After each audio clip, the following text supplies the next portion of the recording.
manona ny fiadanan Jesosy Kristy tompo ho antsika rehetra manaraka amin'izao fandarana fanorenam-ponona izao eto amin'ny MCTV. Fifaliana trano ny mizara ny afatran'Andriamanitra, ny tenin'Andriamanitra izay tokony aresinahitra antsika fa ny tenin'Andriamanitra no aina ho an'izay mahazo azy. Izany tena mitondra fiainana ho antsika ny fahazahoantsika ny tenin'Andriamanitra ary fandresena ho anao izay mandray an'izao vidéo zao ny fandraisanao ny tenin'Andriamanitra. Alohan'ny hidirantsika ao anatin'ny fizarana izany tenin'Andriamanitra izany ary dia andeha hivavaka isika. Raha io mangasitraka izay amin'ny anaran'i Jesosy mitenena araka ny fombanao, tsy miova ny teninao fa raha nanan-kery napisy fahagagana, nampiorina, nanafaka, namonjy na nadio ny teninao hatr'izay dia mbola afaka ho hitanay izany androany. Mitenena raha tompo voninahitra dia ho anao. Amen. Eny ary avana manaro amin'ny tompo fanorenam-ponoana. Ny finoantsika dia mila ahorona mandrakariva ary ny endriky ny fiorenana finoantsika dia misy zavatra be dia be ataon'Andriamanitra eo amin'ny fiainantsika. Reny zavatra ataon'Andriamanitra indraindray tsy takatra ny saintsika ireny mantsy dia indraindray misy fotoana makivy, mampitomany, mampametra-panontaniana hoe arakaraka ny vavahana ve dia izao ny zavatra mitranga. Nefa te hilaza anao ny anaran'i Jesosy izay fa ireny mihitsy ny tian'Andriamanitra ampiorenana ny finoantsika. Amin'ny fotoana miorina tsara ny finoantsika dia azo antoka fa ninona zavatra mitranga dia tsy ampiembotra antsika ary ampijoro tsara antsika eo anatrehan'Andriamanitra izany. Ny tenin'Andriamanitra izay horaisitsika androany izay ifampizarantsika aokanaraka tsara hatramin'ny farany ianao dia ny voasoratra ao amin'ny Korinthiana 2:5. Korinthiana 2:5 dia raisitsika ny 7:70. Mivaky toy izao ny anaran'i Jesosy. Ko raha misy olona ao amin'ny Kristy dia olom-baovao izy. Efa lasa ny zavatra taloha, indreo efa tonga vaovao ireo. Ry havana, izany teny izany dia efa fandrehantsika mandrakariva. Fa ny tiany tompo atongavana amin'ity an'ity ho antsika rehetra dia izao hoe ny fatongavana olona vaovao. Ilay olona vaovao mety hoe za mety za ihany, fa ilay olona vaovao tiana ambara eto dia manana natioran'Andriamanitra vaovao.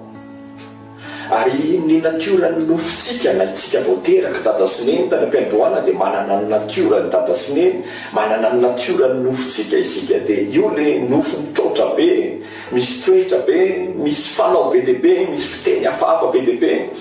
Ary raha ity nofontsika ity zany no tsy maty na tsy ateraka indray na tsy alevina dia tsy hiditra ny fanjakan'ny lamitsika. Mety miditra am-piangonana antsika manao asan'Andriamanitra fa raha tsy tonga mihitsy ao anatin'ny fidirana ao amin'i Jesosy isika dia tsy ho tonga olona vaovao. Ary ny fahatongavana olona vaovao dia le fandraisana an'i Jesosy. Ary eto tena ambaran'ny Paoly tsara ao anatin'ny 7:70 raha misy olona ao amin'ny Kristy, tsy hoe olona mahafantatra ny Kristy, tsy hoe olona mahalala ny Kristy, fa olona ao amin'ny Kristy. Raha hoe ao anatina efitrano anankiray izao tsika, tafiditra ao anatin'ilay efitrano dia tsy hita intsony raha nivelany momba rehetra, fa nivelany trano no hita. Androany koa zany amin'ny anaran'i Jesosy ianao izay manaraka an'izao vidéo izao, raha toa ianao ka miditra ao amin'ny Kristy dia tonga Kristy no hita, olona vaovao, mifarana ny zavatra taloha. Ry havana malala ho anao izay mety mahafantatra ny tenako, aza miezaka mahafantatra amin'ny lasako intsony ianao fa efa ao amin'i Jesosy asao. Mety be dia be ny zavatra hitanao sy afantaranao momba ohatra raha ny pasehako rehetrarehetra, mety ho marina izany fa taraiky ihany ianao fa efa ao amin'ny Kristy izao. Ary eto dia asaiko anao izay manaraka ihany koa midira ao amin'ny Kristy fa ao amin'ny Kristy no mamarana ny lasa ratsitsika rehetra. Isika rehetra dia manana ny lasany daholy, tsy mamenatra izany rehefa tonga ao amin'i Jesosy. Ary izay le fitiavan'i Jesosy izay, nahitiny Jesosy hitondra fiainam-baovao, hanovantsika olona vaovao. Riavana ity ampamaranana n'izao afatra izao ny soratra masina dia milaza efa lasa ny zavatra taloha, efa lasa. Tsy haiko raha azonao ny lanjan'izany teny zany hoe efa lasa. Maninona ianao no mitodika any amin'ny lasa foana? Tsy afaka mamindra, tsy afaka mandroso ianao raha ao anatin'ny lasa foana no fisafisainao isanandro isanandro.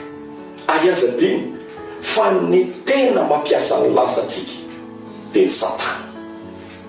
Tsy tia ny androso isika, dia ampatsiahiviny foana ny lasa. Fa ny ao amin'i Jesosy kosa rehefa tonga ao aminy dia tsy ny lasa ny zava-dehibe eo aminy, lasantsika ny zava-dehibe eo aminy, fa ny hoavintsika ray manontolo.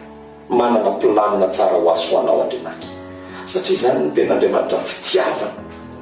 Ny fitiavana Jesosy dia ambarany hoe fitiavana mandrakizay, nitiavako anao. Le mandrakizay zany nge le hoavy rehetra. Jereo ny hoavinao amin'i Jesosy. Mbola manana hoavy tsara lavitra ho anao Andriamanitra. Ninona endrika fakiviny, lasa ratsy. Mety ianao angamba le mahita amin'izao fotoana izao hoe efa tahaka ny rano raraka tany ny fiainako, tsisy azo atao inona intsony. Tsy aho midira ao amin'i Jesosy, tsy mbola tara. Raiso Jesosy fa manova fiainana izy, manova atsika olom-baovao izy, manova atsika hanana ny natiorana izy. Dia hitanao fa ho vavolombelona, ho fijoroana vavolombelona ny amin'ny lasanao ny fanovan'Andriamanitra anao. Pasteur Andrato Mahina niaraka tamintsika ao amin'ny fiangonana Fanaso Fiainana ary manonona ny fiadanan'ny Tompo hidira atsika ao anatin'izany fiainana vaovao olom-baovao zany ho atsika rehetra. Finaritra.